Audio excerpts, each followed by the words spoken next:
PV അൻവറിന്റെ വാർത്താ സമ്മേളനം ആരംഭിച്ചിരിക്കുകയാണ്. തത്സമയ സംരക്ഷണത്തിലേക്ക്. അങ്ങനെ ആരുമെങ്കിലുമായിട്ട് ബന്ധപ്പെട്ടിട്ട് ഒരു അന്വേഷണം നടത്തിയതായിട്ട് എനിക്കറിവില്ല. അവസാനം ഇതെല്ലാം കണ്ടുകൊണ്ടിരിക്കുകയാണ്. മിനിഞ്ഞാന്ന് എടവണ്ണ പോലീസ് റിദാൻ വധക്കേസ്, ഞാൻ മുഖ്യമന്ത്രിക്ക് നൽകിയ പരാതിയിലെ ഏറ്റവും പ്രബലമായ പരാതി റിദാൻ വധക്കേസായിരുന്നു. ആ റിദാൻ വധക്കേസ് ഈ പറയുന്ന അന്വേഷണ സംഘത്തിന്റെ SITയുടെ അന്വേഷണ പരിധിയിലാണ്. അതിന്റെ സ്വകാര്യമായിട്ടുള്ള അന്വേഷണങ്ങൾ അവർ നടത്തിക്കൊണ്ടിരിക്കുന്നു എന്നാണ് മനസ്സിലാക്കുന്നത്. അതിനെ മറികടക്കാൻ എടവണ്ണ പോലീസ് ചാർജ് ഷീറ്റ് കൊടുത്ത് മഞ്ചേരി ജില്ലാ കോടതിയിൽ വിചാരണ ആരംഭിക്കാൻ നിൽക്കുന്ന ഡേറ്റ് ഫിക്സ് ചെയ്ത റിദാൻ വധക്കേസ് 3 ദിവസം മുമ്പ് എടവണ്ണ പോലീസ് ഒരു പെറ്റീഷൻ കോടതി കൊടുക്കുകയാണ്. എന്താണ് പെറ്റീഷൻ? റിദാൻ വധക്കേസിലെ ഏറ്റവും നിർണായകമായ തെളിവുകൾ ഉണ്ടായിരുന്നത് റിദാന്റെ ഫോണിലാണ് എന്ന് ഞാൻ പറഞ്ഞിരുന്നു. ആ ഫോൺ തട്ടിയെടുക്കാൻ വന്നവരാണ് റിദാനെ കൊന്നത് എന്നാണ് പൊതുവായിട്ടുള്ള സംശയം എന്ന് ഞാൻ പരാതിയിൽ സൂചിപ്പിച്ചിരുന്നു. ആ ഫോണിനെ കുറിച്ച് ചില വ്യക്തമായ സൂചനകൾ പോലീസ് കൊടുത്ത്, ഞാൻ ആ ഡോക്യുമെന്റ് ഞങ്ങൾക്ക് നൽകുന്നുണ്ട്, കോടതി കൊടുത്ത് വ്യക്തമായ സൂചനകൾ ലഭ്യമായതുകൊണ്ട് വിചാരണ നിർത്തിവെച്ച് വീണ്ടും പുനരന്വേഷണം എടവണ്ണ പോലീസിന് തന്നെ കൊടുക്കണമെന്ന് പറഞ്ഞിട്ടാണ് റിക്വസ്റ്റ്.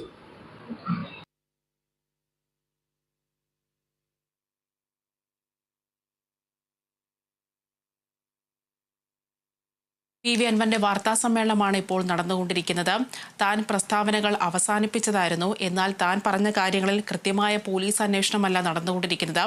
അന്വേഷണ റിപ്പോർട്ട് വരും വരെ കാത്തിരിക്കുകയായിരുന്നു. മരമുറി കേസ് ഇപ്പോൾ അട്ടിമറിച്ചിരിക്കുകയാണ്. പ്രയാസമുണ്ട്.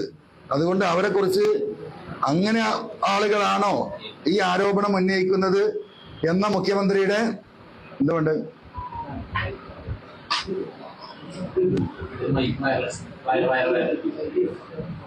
മുഖ്യമന്ത്രിയുടെ പത്രസമ്മേളനം നിങ്ങൾ ശ്രദ്ധിച്ചാണ്.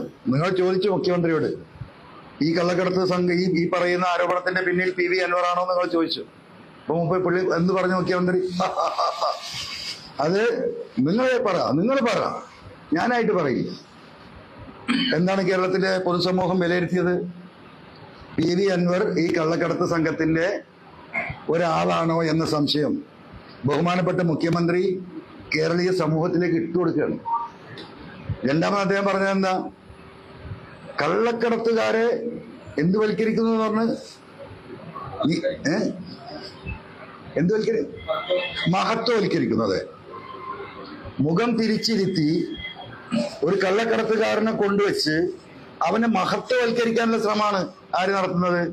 ഇതാരോപിച്ച ഞാൻ അന്ന് പറയുന്നില്ല. അപ്പോ സ്വാഭാവികമായിട്ടും എന്നെ സംബന്ധിച്ച് അങ്ങേയറ്റത്തെ ഡാമേജ് ഉണ്ടാക്കിയിട്ടുള്ള പ്രസ്താവനയാണ്. അത്രത്തോളം അദ്ദേഹം കടന്നു പറയേണ്ടിയിരുന്നില്ല. കാരണം ഞാൻ ഉന്നയിച്ച വിഷയങ്ങളിൽ നിന്ന് അദ്ദേഹത്തിന് രക്ഷപ്പെടണമെങ്കിൽ പലതും പറയായിരുന്നു. പക്ഷെ എന്നൊരു കുറ്റവാളിയാക്കുകയാണ്. സ്വാഭാവികമായിട്ടും പാർട്ടി അത് തിരുത്തും എന്ന് ഞാൻ പ്രതീക്ഷിച്ചു. പാർട്ടിയുടെ ഭാഗത്ത് നിന്ന് അങ്ങനെ ഒരു സ്റ്റേറ്റ്മെന്റേ വന്നില്ല. എന്നിട്ടും ഞാൻ ഇങ്ങനെ ഒരു കത്ത് കൊടുത്തുകൊണ്ട് ഞാൻ കാത്തിരുന്നു. ഇന്നലെയാണ് ബഹുമാനപ്പെട്ട പാർട്ടിയുടെ സെക്രട്ടറി വരുന്നത്. എന്റെ പ്രതീക്ഷ മുഴുവൻ ഈ പാർട്ടിയിലായിരുന്നു. പാർട്ടിയുടെ സംസ്ഥാന സെക്രട്ടറി വരുമ്പോൾ സ്വാഭാവികമായിട്ടും ഞാൻ പാർട്ടിക്ക് നൽകിയ പരാതി എന്ത് നിലപാട് സ്വീകരിക്കും, ഞങ്ങളൊന്ന് അന്വേഷിക്കട്ടെ എന്ന് നോക്കട്ടെ എന്നെങ്കിലും അദ്ദേഹം പറയും എന്ന് ഈ പാർട്ടിയോടൊപ്പം 8 വർഷമായിട്ടല്ല ഞാൻ നിൽക്കുന്നത്. അത് പാർട്ടിക്ക് തെറ്റിയ കണക്കാ.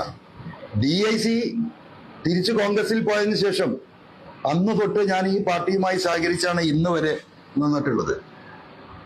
അപ്പോ അങ്ങനെയുള്ള ഒരു വ്യക്തിയോട് അറ്റ്ലീസ്റ്റ് ഈ പറഞ്ഞ എഴുതി വിട്ട് കൊടുത്തിരിക്കുന്ന പാർട്ടി സെക്രട്ടറിക്കെതിരെ ഞാൻ കൊടുത്തിരിക്കുന്ന പരാതികൾ അവർ വായിച്ചിട്ടുണ്ടാവുമല്ലോ.